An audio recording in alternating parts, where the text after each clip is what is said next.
Ladies and gentlemen, there's no way in the universe that Biden leads Trump by 15 points nationally. Biden's going to lose first of all, it's going to be Hillary Clinton. It's not going to be Biden. Biden cannot win. These are public relations press releases. They're not polls that should, first of all, the polls in 2016 were dreadful. You had, up until 3 days before the election, Clinton had a solid electoral college lead. And you had Clinton up by 15, up by 20 around this time also. You also had Clinton might have won issue-winning Texas, Arizona, North Carolina. So the polls were dreadful. They were horrendous. They were off.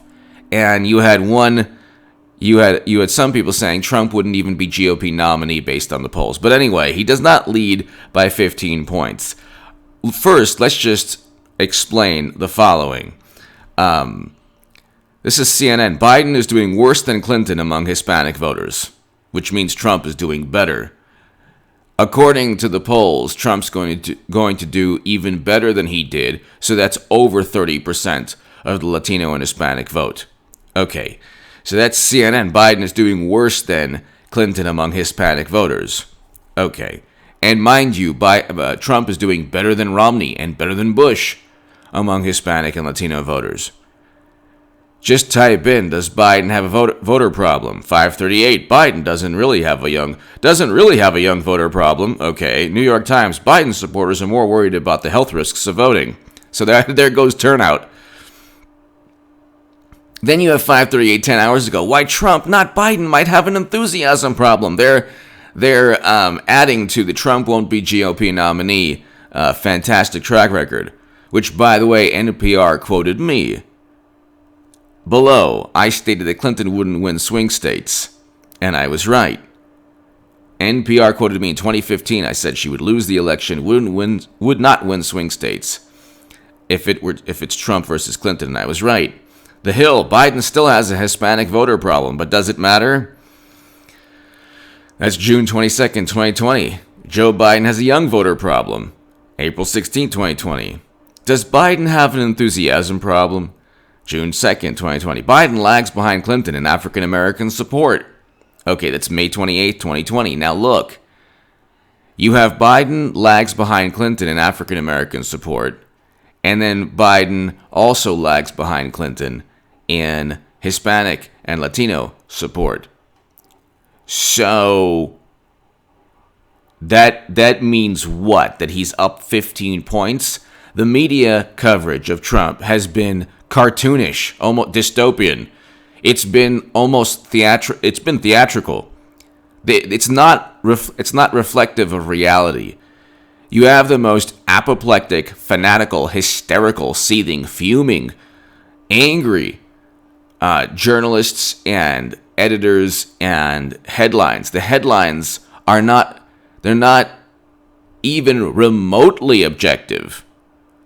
5 states you have, and by the way, if you see like this absurd Twitter account that's trying to impersonate me and breaking the law doing so, it doesn't say parody account within the, as I don't have Twitter and I don't have Facebook, but if you see an account impersonating me on Twitter, please notify Twitter of that profile, because they're breaking the law. But anyway, it's against the law to impersonate people. But anyway, so if you look at Joe Biden shouldn't assume he has my vote. So Democrats sound the alarm on Joe Biden's young voter problem. There are a number of articles undermining the absurd headlines. Biden up 15. If the election were held today, Biden would lose miserably, because he looks and acts and communicates like an exhumed body. He gives off the image of a cadaver that got plastic surgery and Botox. You look at him and you're like, you actually age if you stare at him too long. He has like this every gaffe, every horrendous. Now they're going after President Trump. Oh, Trump said something wrong, and he got Nick Saban's name wrong. It's like they don't go after Biden. They prop up Biden. It's like Weekend at Biden's. Biden looks like a wax statue of himself that became alive suddenly, and it's like he's just. There's no way that this man not only could defeat President Trump, but anyone. That's why they're going to go to Clinton.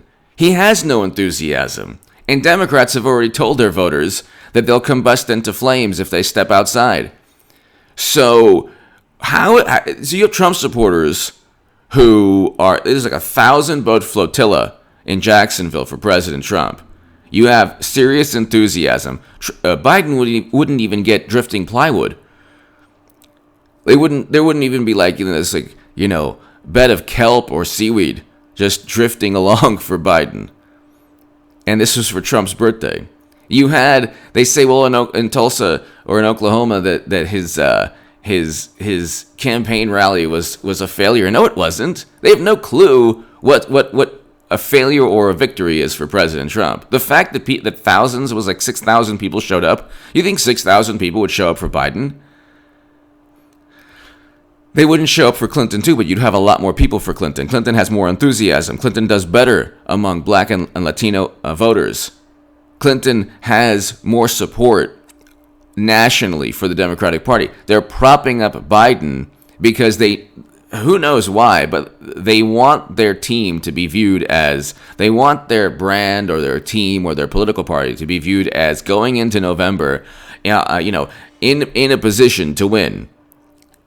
Then when Clinton takes control and they pass the baton to Clinton, it's, well, you know what? We have an even better candidate, and we're even better suited.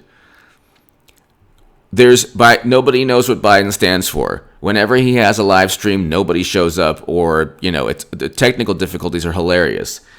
From the Charlemagne interview when he said, "You ain't black if you don't vote for him," to that's if they think that. If people think that with President Trump, if Democrats think what President Trump says is offensive or divisive, there's nothing that he said that's worse than that. That's the most arrogant, insensitive, offensive, narcissistic thing you could ever say. And it's pretty unbelievable that what they're doing right now is actively, there's like a whole litany of things that you can play on YouTube regarding Biden's gaffes. Whether it's he wants the cure to be worse than the problem, or his meandering off into, some bizarre, non sequitur or, fantasy world when he's speaking, cornflakes. He just talks about his leg hairs. He said he wants to run for senator.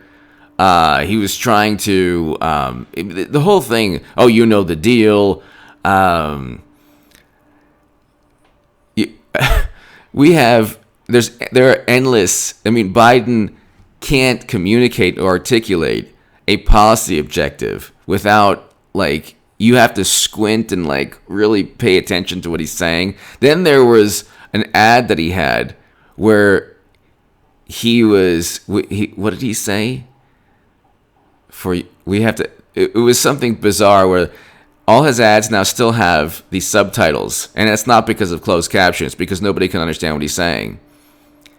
Nobody knows what he stands for. Nobody knows why he's really running. The fact that he won first of all, the primary is not, the whole thing was a sham and a charade to begin with. The media coverage has blamed Trump for the pandemic. 5 states, and this is what I was trying to say earlier on, 5 states account for over half the lives lost in the pandemic. They're all run by Democrats. New York, New Jersey, Michigan, Pennsylvania, and Illinois. You have so that's 5 states, over half of the lives lost and over half of the cases for the pandemic in 5 Democratic-run states. Okay.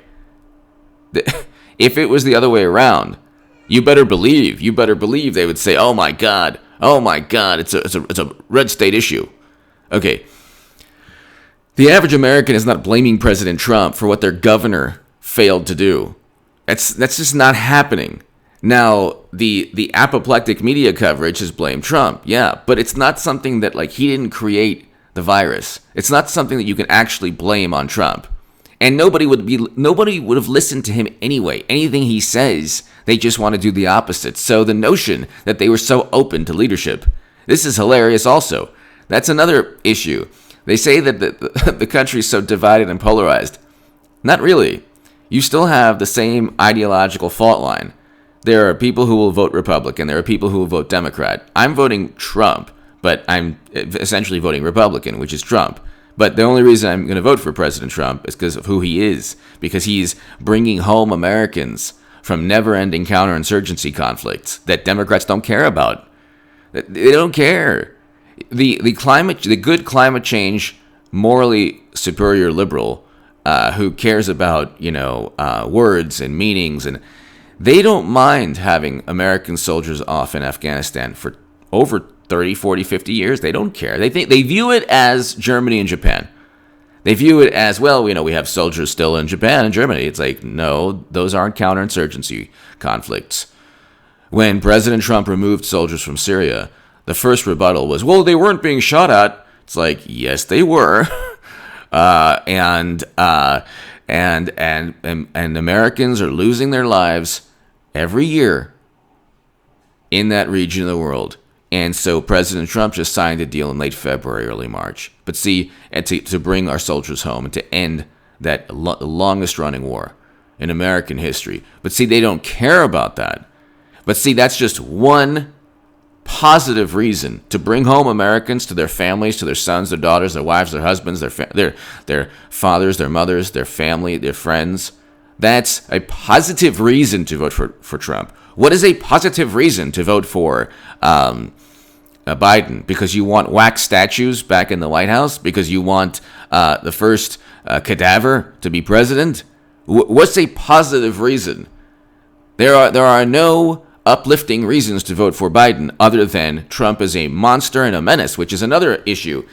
Democrats have convinced themselves through the most absurd and flawed analogies, inaccurate, flawed, false analogies, that they're going up against the reincarnation of every despot who's ever lived. These people have had to convince themselves of this because they have no tangible argument against Trump. They think he worked with Russia. He never worked with Russia. They're still saying it. So and November 3rd is fast approaching. Subscribe to H.A. Goodman's other channel if you want to support my voice long term. My Patreon is below. I'm telling you, I'm the only person on the planet now telling you Hillary Clinton is going to be nominee, and I'm the only person telling you on 33 million YouTube channels from 2017 till today that Clinton is going to be nominee. They cannot win with Biden. They can win with Clinton. She won't win, but I can tell you that they can win. They have a chance to win with Hillary Clinton. She has the enthusiasm, the money, the support. How many celebrities have said, vote for Biden? How many people around, celebrities, musicians have said, vote for Biden? They're still calling Clinton Madam President. So, okay, President Trump is not 15 points down. There's no way he's 15 points down nationally. If you want to say 3 to 4 points down nationally, fine. That's within the margin of error, but the whole thing's, the polls are public relations nonsense anyway. They go back to, well, the polls were right about the popular vote. Yeah, Clinton outspent Trump 2-1, and then you had Gary Johnson. If you didn't have Gary Johnson, the polls wouldn't be right about the popular vote. So anyway, give me your thoughts below.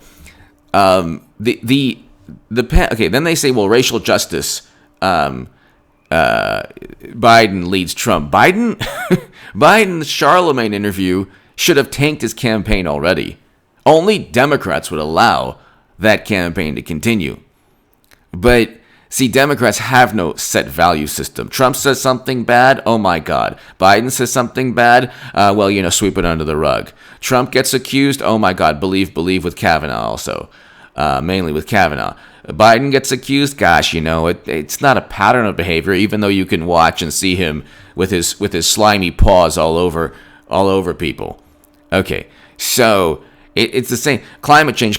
Well, President Obama presided over the largest expansion of domestic oil and gas production. So tell me more about climate change. Biggest hypocrites on the planet. But see, the thing is, The arrogance and the narcissism rests upon the belief that Trump's a one-term president and he was an anomaly. Trump wins again, which he will. They're done.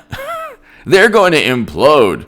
And you're going to social media meltdown, and President Trump's going to take Twitter with him, along with the Democratic Party. When he gets reelected, people are going to say, "My God, I spent 4 years despising Trump on social media, and I basically retweeted him to 8 years."